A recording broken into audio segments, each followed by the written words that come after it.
Salut et bienvenue dans cette vidéo.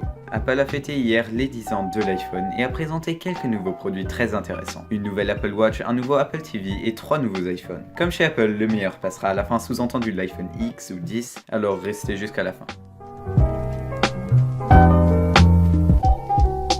La keynote a comme toujours présenté par beaucoup de blabla, de par exemple Apple Park ou un tout nouveau Apple Store sur les Champs-Élysées. Apparemment l'Apple Watch est même la montre la plus vendue de l'année dernière et je vais utiliser ça comme transition. Apple a présenté WatchOS 4 et une nouvelle Apple Watch. WatchOS 4 est focusé surtout sur l'activité sportive, mais la nouvelle Apple Watch Series 3 est beaucoup plus intéressante. L'amélioration massive de cette dernière est qu'elle peut être utilisée sans téléphone. Elle a un réseau mobile. Vous pourrez donc recevoir des messages et des appels et vous pourrez même streamer de la musique par Apple Music. Après on ne peut pas insérer de carte SIM car cela prendrait trop de place, mais il y a une sorte de carte SIM intégrée. Cela aura pour suite que en France on sera obligé d'utiliser un forfait spécial d'Orange et rien d'autre. L'Apple Watch possède également un nouveau processeur dual core qui l'accélère apparemment de 70% par rapport à la dernière. Tout ce qui m'inquiète un peu c'est que la Series 3 a la même taille que la Series 2, donc pour la batterie je suis pas très confiant. Bien sûr il existe une Apple Watch normale sans réseau mobile dont le prix commence pour la petite version à 369€ et pour celle de 42 mm à 399€. Pour la version avec réseau mobile, le prix commence à 449€ pour la petite version et pour la grande à 479€.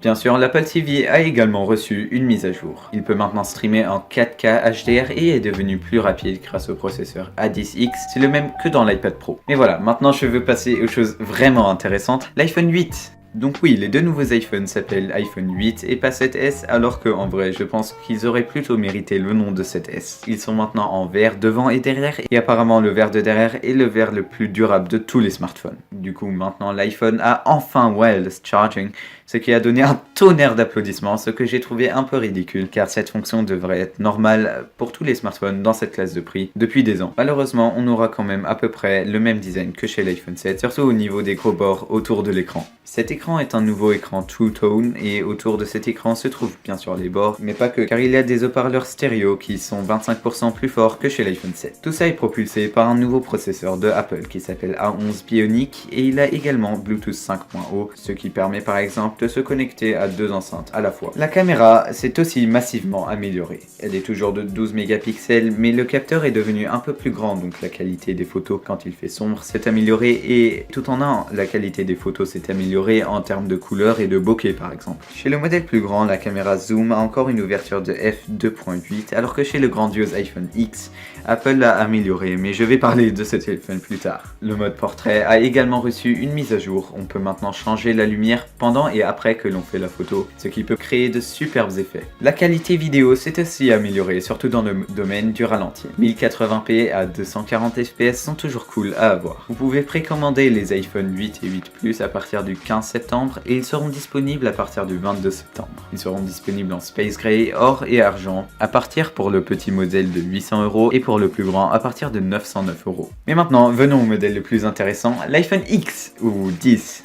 Il est exactement comme on l'avait supposé et si vous vous intéressez un peu à la high-tech, il est impossible que vous n'ayez pas vu de leak, mais ce ne le rend pas moins intéressant. Il est rempli de progrès technologiques même si Apple a enlevé le Touch ID. On verra ça plus tard. Premièrement, ce que l'on remarquera tout de suite, c'est l'écran. Il recouvre la quasi-totalité de l'avant. C'est un écran OLED de 5.8 pouces. C'est aussi un écran True Tone et il a le même processeur A11 Bionic que l'iPhone 8. Il a une caméra grand angle et une caméra téléphoto, les deux de 12 mégapixels.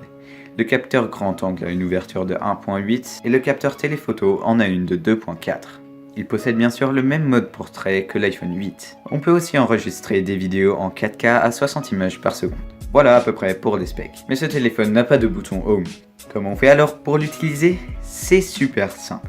Pour réveiller le téléphone, on appuie simplement sur l'écran et pour revenir à l'écran d'accueil, on glisse de bas en haut. Et on peut même changer à l'application précédente en glissant de la gauche vers la droite en bas. C'est dans mes yeux assez intuitif. En revanche, on n'aura pas de Touch ID, mais il a été remplacé par une reconnaissance faciale avec un nom très créatif, Face ID.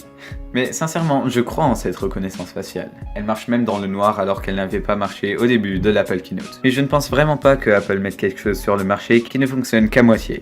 Pas comme Samsung. Enfin bref, après on aura bien sûr les mêmes fonctions que chez l'iPhone 8, donc Bluetooth 5.0 et le chargement sans fil sont à bord. Mais voilà, c'est fini. The end. J'ai vraiment hâte de savoir comment ces produits se battent dans la vie de tous les jours, mais sinon je voulais tout simplement vous remercier d'avoir regardé cette vidéo, et ouais, salut!